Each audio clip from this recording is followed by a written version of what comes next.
Tom, we've been talking about this week, this game, since the SEC schedule came out. Everyone knew it was going to be in Lexington. It was just a matter of when. Well, we know it's this upcoming weekend.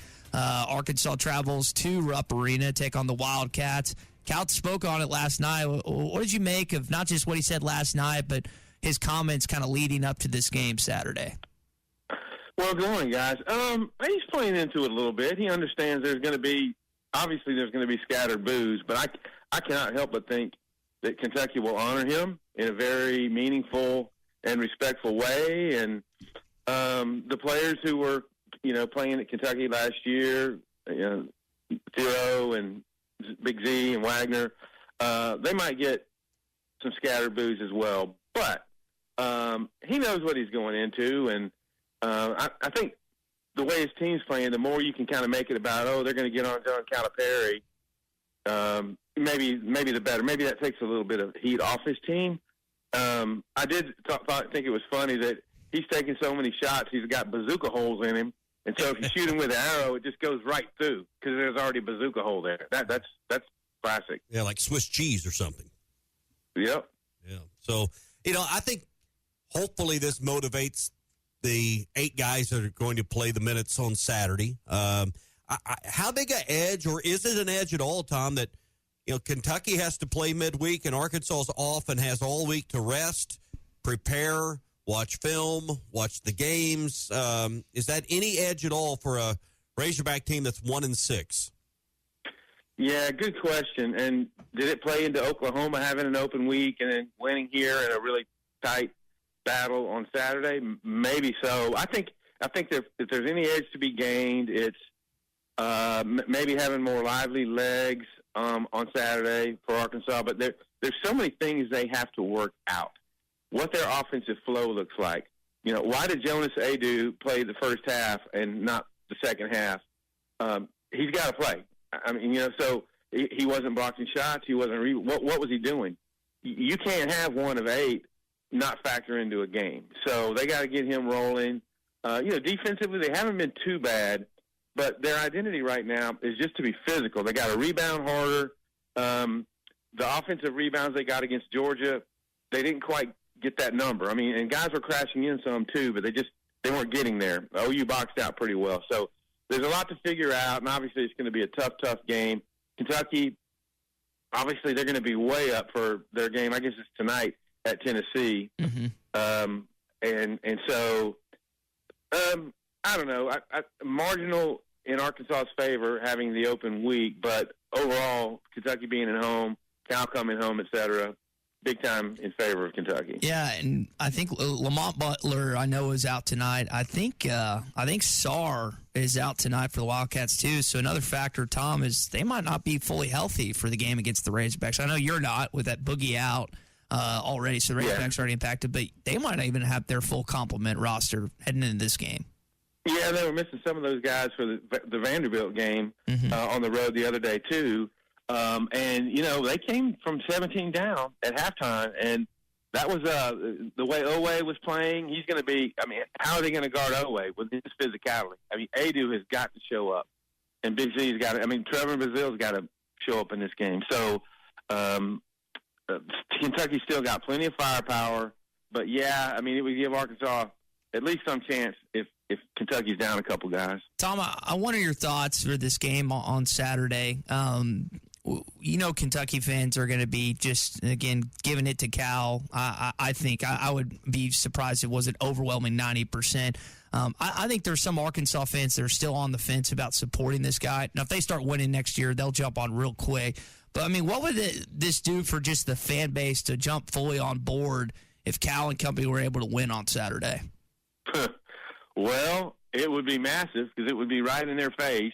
The odds are against it, obviously, with the way Kentucky's playing, the state Arkansas is in right now. But if they were to find a way, I mean, shoot the ball a little bit better, maybe have a hot game from three-point range, which we haven't seen for a while, and pull one off, then, I mean, look, his legacy is he's a Hall of Fame coach. He's adapted to the game. He basically invented the dribble drive. I mean, there's so many things that Cal has done. If he were to win a game like this, that would be a huge feather. Yeah. Tom Murphy with us, brought to you by the Arkansas Beef Council. You look around this league, we were talking earlier, all but 2 teams in this league have been in the poll at one time. There's 10 right now that are in the poll. You start, and I know it's too early to start thinking about how many will get in, but, I mean, you wouldn't think a team in the top 25 is going to be left out. And this league has consistently, Tom, stayed around 10 teams in the top 25 poll. Yep, and it's really incredible because they're going to keep playing each other, and so it's not going to hamper their net rankings. So you get a road win, it's obviously, the first-tier win. And I was looking in our section today on our SEC basketball report I wrote. The lowest net ranking, I think, is South Carolina at 90. I mean, Arkansas is 57. And if you get some huge wins down the stretch, that 57, I mean, that pushes you right up into the low 40s if you can get some big wins. So it's not out of the realm. It doesn't look good for the Razorbacks, but it's not out of the realm. But every night, as John Calipari mentioned, it's just a huge struggle. Everybody in the league knows it. It's really, we've not seen anything like this because, like, the way Missouri is way back, the way Vanderbilt just out of the blue, Mississippi State, very tough team. Go down the list. It's incredible, the depth. So going back to Saturday and the loss to Oklahoma by 3 was 65-62. What kept them from winning that game, in your opinion? Yeah, so when they're up 50-44, Big Z goes out on the shooter with the shot clock running down. To me, that might have been the biggest play of the game. And he hits all 3. Oklahoma, a great free throw shooting team. He hits all 3. And then the Fears hits all 3 when John L. Davis hits him. And that one looked a little ticky-tack. But anyway, they made up a 6-point deficit in 2 trips. And then down the stretch, I just think finding what they're – who's going to shoot it, how they're going to shoot it. They ran into a little bit of trouble in that last set, and John L. Davis under the basket shooting a reverse, might not have been the best option. I'd like to have seen Adu cutting to the hole at that point, and maybe you get something inside that's a lot stronger than that. Tom Murphy with us, Whole Hog Sports, Arkansas Democrat-Gazette. Tom, we've seen some NFL hires. I don't know if you listened to us top on. We played some of Jerry Jones. You've seen some other hires made in the NFL thus far. Any thoughts on whether it's the Jets, the Jags, the Cowboys, some of the hires we've seen thus far in the National Football League? Yeah, exactly. Well, we're here close to home. The Schottenheimer hire, I mean, I think 51 years old, first-time head coach. I mean, Jerry Jones apparently spent about 10 minutes on the first question yesterday at the presser, defending the hire and saying it was risky. He's never been a head coach. I don't know how it will work out, but they're in a division right now. The Eagles, the way they've drafted defensively and the fact Hurts and Barkley are there, I mean, they're strong. And the Commanders have a year like they had. That's a tough division right now. I mean, really tough. Giants are struggling, but still.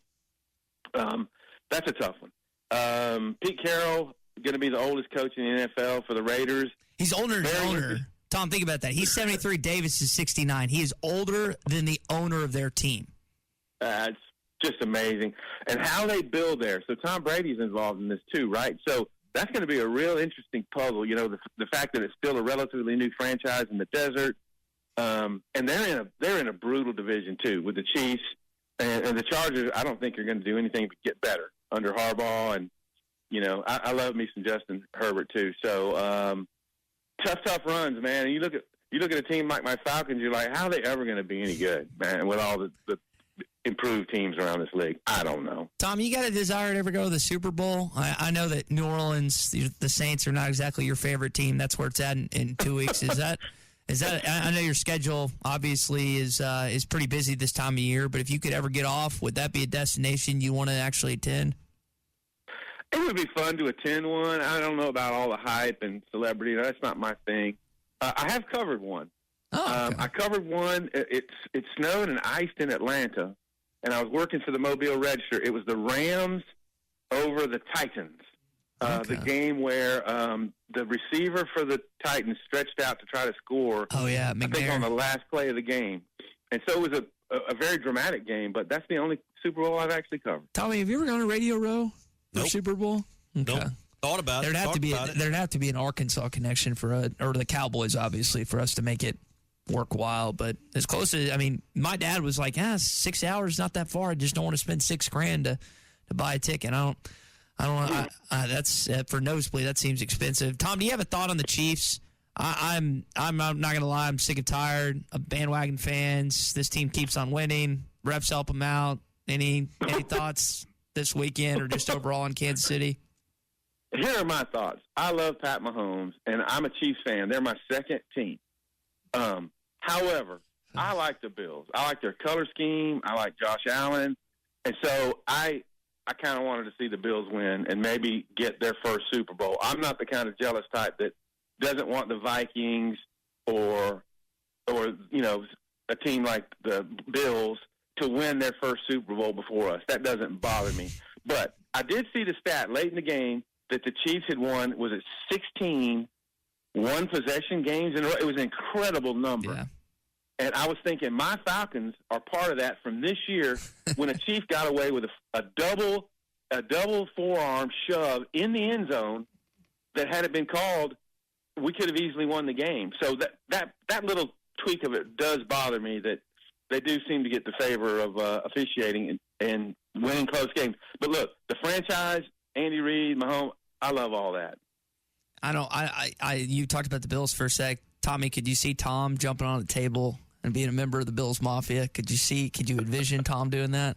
No. If there was a Falcons Mafia, maybe. 20 years ago, maybe. Yeah. All right. Well, Tom, we'll leave it there, man. Appreciate you jumping on with us as always, and we'll catch up a little bit on Thursday and talk more about this Arkansas and Kentucky game. All right. Sounds good.